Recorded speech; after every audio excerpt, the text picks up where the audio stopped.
My parents slid a small velvet box across the table. My sister opened it.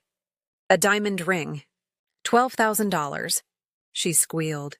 My mom cried happy tears. My dad beamed. Then my mom turned to me. She pushed a small bag across the same table. Inside, a candle. Clearance sticker still on it. $3.99. We thought you'd like something practical, she said. My sister smirked. I was supposed to say thank you. I was supposed to smile and pretend a candle and a $12,000 ring were somehow equal. But before I could say anything, my phone buzzed. Unknown number, I answered. Ms. Chen, this is Morgan from Cartier. Your custom 18-karat setting is ready for pickup. The balance is $27,000. Will you be coming in tomorrow? The room went silent. My sister's face drained. My dad's fork stopped halfway to his mouth. Yes, I said. I'll be there at noon. I hung up. Want to know what I ordered? First, let me tell you what they didn't know. Drop your country and the time right now in the comments. Let's see who's awake for this. Because that call, it changed everything. Let me take you back. Growing up, my sister was the golden child. Her college? Paid in full. Her first car? Brand new Audi handed over with a bow. Her rent when she moved out? Covered for 2 years. My college? I worked 3 jobs and graduated with loans. My first car? A used Camry I bought myself with money from freelance coding gigs. My rent? I figured it out. Her graduation party had 200 guests, a live band, and a cake that cost more than my monthly grocery budget. My graduation? Dinner for 4 at a chain restaurant. My parents called her ambitious. They called me practical. You're so independent, my mom would say. Not like your sister. She has dreams. As if I didn't. I just learned early that no one was going to hand me anything. So I worked. In my junior year, I picked up a campus IT job. That led to freelance gigs. One client was a retired CFO. He saw something in me. He taught me about index funds, contract negotiation, and how to read a balance sheet. By 25, I had a portfolio. By 28, I had a silent stake in 2 startups. My parents never asked about my work. They never asked where I was investing or what I was building. And I didn't tell them, but I did keep records. Every Venmo request they sent me marked loan to family. Every text about how I owed them for raising me. Every inequality. I had a spreadsheet. Sister's lifetime gifts from parents? $140,000. Mine, $4,000. I didn't know I'd need all that proof. Until the candle. 3 days after the candle dinner, my parents showed up at my apartment. Unannounced. With my sister. She looked nervous. My dad didn't waste time. Your sister's buying a house. I waited. She's a little short on the down payment. $80,000. I blinked. My mom jumped in, voice soft and sweet. We gave her the ring. We thought you could help with the house. You know, balance things out. Balance. A $12,000 ring and an $80,000 house gift. Versus my $3 candle. Family helps family, my mom added. I looked at my sister. She wouldn't meet my eyes. I can't do that, I said. My sister's face crumpled. I've always been there for you, she said, voice shaking. Remember when I let you borrow my textbook sophomore year? I almost laughed. My dad's face went red. If you can't be there for your sister, maybe you don't need to be at Thanksgiving. My mom tried a different angle. We know you have savings, honey. You're not spending it on anything important. Just this once. I stared at her. How do you know what I have? She hesitated. Then she said it. We checked your credit report last year when you were still on our insurance. The room tilted. They had accessed my credit. Without asking. I'll think about it, I said. They left satisfied. The door closed. I wasn't thinking about giving them anything. I was thinking about evidence. 2 days later, the family group chat exploded. My parents had told everyone I refused to help my sister. Aunt Lisa, family sacrifices for each other. Cousin Mark, your sister would do it for you. Uncle Jim, I don't even recognize you anymore. My aunt uninvited me from her anniversary party. My cousin posted something vague on Facebook about people who forget where they came from. I sat on my couch reading message after message, and I started to doubt myself. Was I being selfish? Was a candle really that bad? Maybe I should just write the check and buy some peace. Maybe I was the problem. I went to bed that night thinking I'd lost my family, lost my place. Then the next morning I checked my email. Credit monitoring alert. New inquiry on my report? I hadn't applied for anything. I logged in. There it was. A loan application. $30,000. Personal loan. Application date 2 weeks ago. Co-applicant signature, mine. Except I never signed anything. I pulled up the PDF. My name. My social security number. My employment info. And a signature that was supposed to be mine. But the loops were wrong. I thought I'd lost my family. Turns out I was about to lose a lot more. I called the lender's fraud department immediately. The agent pulled up the file. "Can you email me the full application?" I asked. "Of course." "And Ms. Chen?"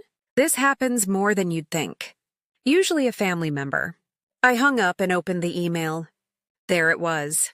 Side by side, my real signature next to the forged one. My signature has a distinct hook on the C in Chen. The forged one? Rounded, smooth, wrong. I looked at the application address. My parents' house. Phone number listed? My sister's cell. Employment details were accurate. Information I'd shared 2 years ago when my parents helped me with a tax question. They had everything they needed. I took screenshots. Then I checked the metadata. IP address traced back to my parents' home network. I didn't call them. I didn't confront anyone. I went to the police station and filed a report. Identity theft. Forgery. The officer handed me a case number, 207684. I photographed every page. I saved everything in a folder on my desktop. I labeled it evidence. Then I froze my credit with all 3 bureaus. No one was opening anything in my name ever again. I sat back in my chair. That was receipt number 1. I had a feeling there'd be more. 3 days later, my dad called. I didn't answer. He left a voicemail. I played it on speaker. "You filed a police report? On your own family? We were going to pay it back! You just ruined your sister's chance at a stable future because you're petty. Call me back." Delete. Then my mom. A voicemail crying. "After everything we did for you, we could go to jail because you can't let go of your anger. Please, drop the report. We'll work this out." Delete. Then my sister posted on Facebook.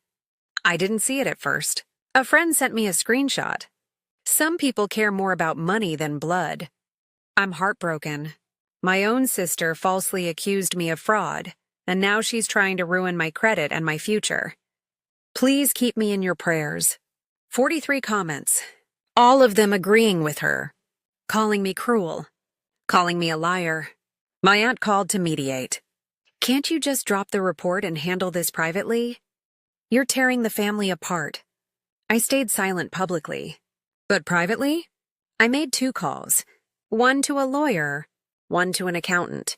I told them both the same thing. I need an audit of every account I've ever shared with my parents. Every transaction, every login, everything. The accountant said it would take a week. I said that was fine. My sister's house was closing in 14 days. They thought the loan application was the only thing I'd find. They were wrong. 5 days later, my accountant sent an email. Subject line, "You need to see this." I opened the attachment. A joint savings account I'd opened in college. I thought it had been closed years ago. It hadn't. And it had been drained. $18,240. Gone. 47 withdrawals over 3 years. Every statement had been mailed to my parents' address. I'd never seen a single one. I clicked through the transaction log. Dates jumped out at me. I cross-referenced them with my sister's social media. $12,000 withdrawn on March 3rd. 3 days later, my sister posted a photo with her Audi. Dreams do come true. The down payment.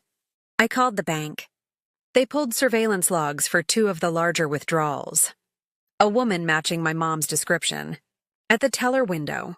Claiming to be me. Then I went back further. Venmo. I'd sent my parents $5,000 twice. Once for an emergency roof repair. Once for medical bills. Both times they sent a note back. Paid back, thank you. I checked my bank statements. 0 deposits. They never paid me back. They just told me they did. Now I knew. The ring. The candle. It was never about love. It was about control. And cash. I met with my lawyer in person. She slid a folder across her desk. I pulled public records on your parents. I opened it. They'd refinanced their house twice in 4 years. Total debt, $340,000. Debt-to-income ratio, 89%. They were 3 months away from foreclosure. And your sister? My lawyer asked. She handed me another page. Credit report. Pulled legally as part of the fraud investigation. 5 maxed-out credit cards. 2 accounts in collections. 1 auto repossession from 2 years ago. $60,000 in total credit card debt. I'd never known. They'd hidden all of it. And then it clicked. Every family dinner where they praised her and dismissed me. Every time they called her ambitious and me selfish. It was a setup. Keep me humble. Keep me feeling like I owed them. So I'd always be the backup ATM. The golden child wasn't the favorite. She was the albatross they kept covering in gold to hide the rot. And me? I was the exit plan. My lawyer looked at me. What do you want to do? I closed the folder. I wasn't the failure. I was the solution they tried to drain dry. And I was done. I retained my lawyer formally that afternoon. We filed an identity theft affidavit with the FTC. We drafted a demand letter. $18,000 for the drained account. $10,000 for the fraudulent Venmo loans. $28,000 total. Plus a no-contact agreement. My lawyer asked, do you want to press criminal charges? I thought about it. I want the option. But I want the money first. And I want the truth on record. She nodded. Then I did something else. I removed my parents as emergency contacts on every account. Removed them as beneficiaries. Changed every password. And then I made a reservation. A restaurant. The same one where my aunt's anniversary party was supposed to be. I sent a calendar invite to my parents, my sister, my aunt, and my uncle. Subject, family dinner, my treat. Let's clear the air. They thought I was caving. They replied within minutes. So glad you're being reasonable. I didn't respond. I just confirmed the reservation for 7 p.m., and then I placed one more order. The order that started all of this, a custom sapphire ring, 18-karat white gold. $27,000. For myself. Pickup date, the day of the dinner. I didn't tell anyone the plan. They thought I was coming to apologize. I was coming with receipts. I arrived at the restaurant early. I had a folder. Inside, every receipt. Every document. Every proof. My parents arrived first. Then my sister. Then my aunt and uncle, the ones who'd led the pile-on in the group chat. We sat. My mom smiled, relieved. I'm so glad we can work this out as a family. I didn't smile back. I opened the folder. I wanted us all here because I've been accused of being selfish. So let's look at the numbers. I pulled out the first document. The forged loan application. I slid it to the center of the table. This is my real signature. This is the forgery. Here's the police report. Case number 207684. My dad's face went red. You can't, I'm not done. I pulled out the bank statements. Withdrawals highlighted in yellow. This account was opened when I was 20. It was drained while I was in grad school. $18,240. I thought it was closed. It wasn't. You just sent the statements to your house so I'd never know. My sister tried to stand. Sit down, my aunt said quietly. I kept going. Venmo screenshots. I lent you $10,000 total. You told me you paid it back. You didn't. Not a single deposit. You just lied. My mom was crying. I pulled out the demand letter. I read it aloud. $28,000 in stolen funds and fraud damages. 6-month repayment plan. Or I refer this to the district attorney for criminal prosecution. Silence. Then my phone rang. Right on time. I'd arranged it with the jeweler that morning. I put it on speaker. Ms. Chen, this is Morgan from Cartier. Your custom sapphire and diamond ring is ready for pickup. $27,000 balance, correct? Correct, I said. I'll be there tomorrow. I hung up. My sister's voice shook. You're doing this for revenge. I looked at her. No, I'm doing this for the record. I stood. I left the folder on the table. Inside was a contract, repayment terms, a no-contact agreement, and my lawyer's business card. You have 48 hours to sign or decline. Choose wisely. I walked out. The waiter brought the check to the table. I'd already paid for the meal. They still owed me $28,000. 47 hours later, my lawyer received an email. My parents signed the agreement. $1,000 a month for 28 months. They're on payment 4 right now. On track, my sister refused to sign. She moved 2 states away. We haven't spoken in a year. I didn't push for criminal charges. Repayment was the goal, not jail. And they're paying. The extended family split. My aunt sent a long apology text 3 months later. She said she didn't know the full story. I appreciated it. But I didn't go back to family events. My uncle blocked me on everything. My cousin never apologized. That's fine. I kept the sapphire ring. I wear it on my right hand. Not as a trophy, as a promise to myself. A reminder that I define my worth and no one else gets a vote. 6 months after the dinner, I started a blog. Receipts and Resilience, Financial Recovery After Family Abuse. It's grown to 12,000 followers. People send me messages every day. I thought I was the only one. You gave me permission to protect myself. It helps. My mom sent one email 4 months in. Subject line, I'm sorry. Body. We're sorry we made you feel this way. No acknowledgement of theft. No accountability. Just feelings. I didn't reply. Some gaps can't be bridged. They can only be managed. I'm in therapy now. Processing the grief of losing a family I never really had. My therapist said something that stuck with me. You're not mourning the loss of your family. You're mourning the family you wished they could be. She was right. The candle. I donated it to Goodwill, but I kept the receipts. All of them, encrypted, backed up, stored in 3 places, just in case. It's been a year now.